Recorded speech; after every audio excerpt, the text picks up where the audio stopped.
Well, I think, each week we go into a game plan, and, I think some of the things carry over to what we do week to week. And I think some weeks, it's completely different than the other.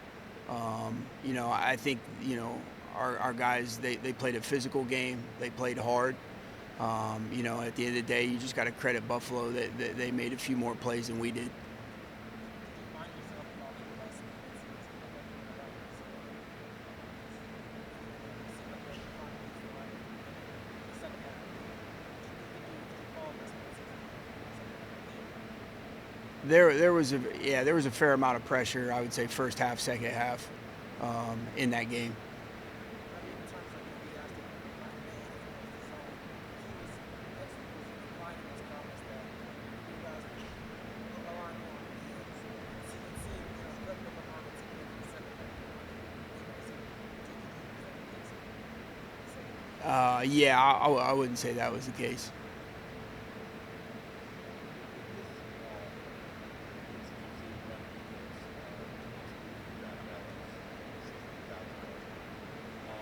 Where has that come from? Has it just not been written down, or is it not just more comfortable understanding of the concepts of teammates and going around them? Yeah, I think, again, I would credit, Coach Campanelli and Austin Clark. I think those guys have done a good job. And I think, our players are, again, you're given an individual assignment, but you have to trust that, the guy next to you is doing his assignment. And I think when we consistently do that and everybody's kind of doing what they're supposed to do, it fits within the team scheme. And when you get out of your gap, or you're trying to make a play, or you're a little bit quick to shed, those are times when you can get a little bit of trouble. And I think, again, our guys, you really need to credit those guys, because our players, they come in, they work hard every week. And, obviously the outcome's not what any of us want. But they're working hard. I think we're improving. We're going to continue to work hard. And, that's the only way to get better. I don't think there's no pill you can take. There's no magic answer. You just have to work hard, and you got to, consistently refine your techniques. When we do that as a group, I think our results are better. Josh, to kind of paraphrase something that you said last week, it was like you can't just keep doing what you're doing because defense or opposing offense will figure you out. But where is, I guess, the line between staying fresh and kind of sticking to maybe a core philosophy that makes it work? Yeah, I think a lot of times you can tweak, one thing here or there, but the core concepts, or the concepts of what you're trying to do schematically, there's a lot of carryover. So I think, it's not like it's okay, revamp, do something completely new. Sometimes that's the case, but a lot of times there's carryover with concepts and fundamentals that we're teaching. And we try to teach from a holistic approach, so guys understand where everybody is, and you may be a different guy in a different scheme. So, I think there's a little bit of carryover there. So it's like it's not cookie cutter game plan. You're saying like you're not copy pasting your game plan week to week. It's just like minor tweaks. No, I think you're always trying to put the players in the best position to succeed. And I think each week, and opponents vary by players that they have available to them. They may change their offense scheme, as it goes for them. So I think each week you got to prepare for multiple things, and ultimately what you're trying to do is put the guys in the best position to succeed. In terms of opportunities given, after you guys are not going to how much has that benefited you from understanding Yeah, I don't think there's no substitute for experience. So, when you get out on the field and you get to see things in live action, obviously we try to simulate and practice the best we can. Practice is the closest that we get to game simulation. And there's a lot that goes into that. Meetings, film study, which Javon is a diligent worker at that, and he has been since he's got here. And I think, when you get out there and you experience, multiple things, it might be like, oh, okay, this was something that I saw 3 weeks ago.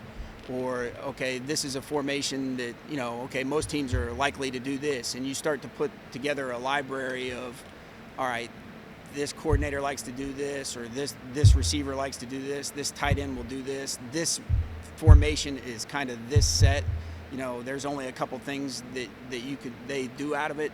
I think he's experiencing all those things, and you know, again, he plays fast, he plays hard, and I think each week that he goes and each rep that he gets, it's invaluable experience for him.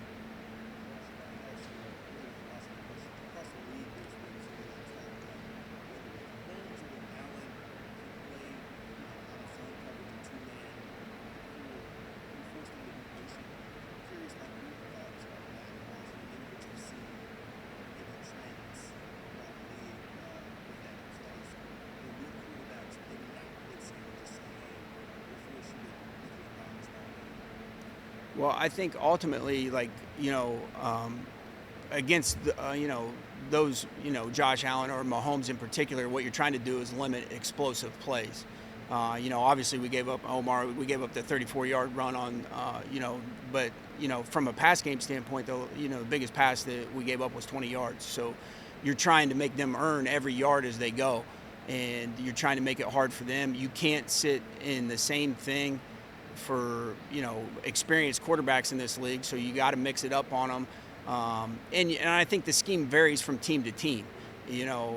Some teams will rely a little bit more on one coverage than another. Other teams, they may pressure a little bit more. But I think with the idea is you want them to make them earn every yard, and when they do that, obviously there's some frustration on teams that are relying on explosive plays that you see them get week in and week out. And I think it's just a philosophical thing defensively how you want to approach it. But I think everybody's trying to do the same thing, is make them earn every yard and limit the explosive plays. And if you can do that, you kind of limit some of their offensive production. And obviously, they're a good team. They're well coached. They have many explosive players, and it's not an easy thing to do for 60 minutes. Like you said, that's always been the goal, right? To limit explosive plays. I guess I'm curious as far as the script strategy. Has that changed at all? There's sort of like the idea, okay, a team can top template, particular quarterback in the offense, and other teams can follow it or use some of what they do to kind of follow it. Well, I think, again, a lot of defenses are completely different. So, it's not so much, use your term, it's not so much cookie cutter, like, okay, well, these guys did this and it was successful, our personnel or our scheme may not be the same. Sometimes you do use things that other people do. I think it just varies week to week. I think the big thing is you don't want to give them anything easy. You try to, take away explosive plays, try to make them earn it down the field. And then the other thing that happens is, sometimes as much as, you don't want to say it, is sometimes you have to tip your hat to them if they do make a good play, because sometimes there's a good throw, there's a good catch, or, Josh Allen breaks a tackle, there's a lot of variables that go into it, but I think the idea is to keep pressure on them and make, and I think it's not just exclusive to the Chiefs or the Bills. I think, that's every offense. You want to make them earn every yard. And, and I think the way you approach that each week is a little bit different. I think if you do the same thing to the same offenses with the coordinators as good as they are, they're going to scheme you up with, run beaters, coverage beaters. They got them all. So you kind of got to keep it moving on them and, try to approach it that way.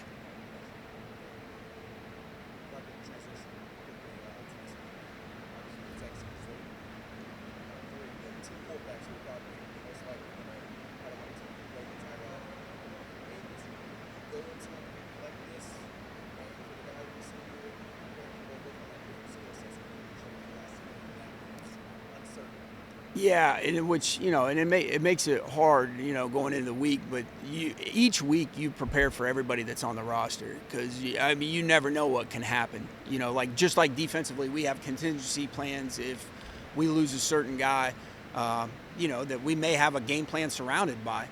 And so you prepare for everybody that's on the roster. We prepare for all the quarterbacks. We prepare for all the running backs, all the tight ends, all the receivers, which, and again, we could see a multiple of them as they go.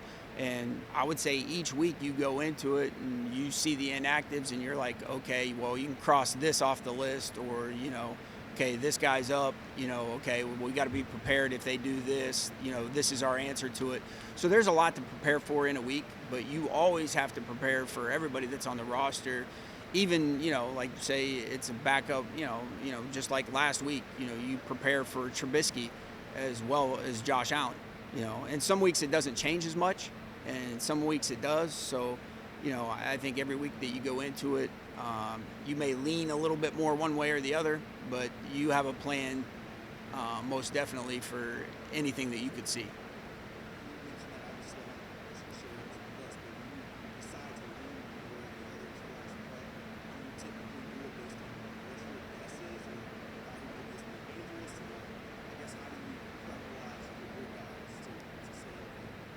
Well, You have to have somebody, like in the quarterback that runs more, you got to say, okay, let's keep it contained a little bit more versus zone with this guy. correct. I think each week it varies. So, like some weeks you may have a better idea than others. So, and if you don't have a good idea, and it could be, either player at the quarterback position, either player as a running back, different receivers, then you try to balance it out. That you prepare, both ways. And but if you have a good idea or you feel like okay, or you have a good grasp on what an injury is and the timetable and the likelihood, then that could lean you, one way or the other. But if you're unsure, don't know, then you just prepare for all things. And then some weeks, like I said, there's not much difference schematically what you would do. I mean, obviously, no two players are the same. I'm not saying that, but like some weeks it doesn't affect you as much schematically. Some weeks it does. So then you got to prepare for, you got two sets of preparation going on.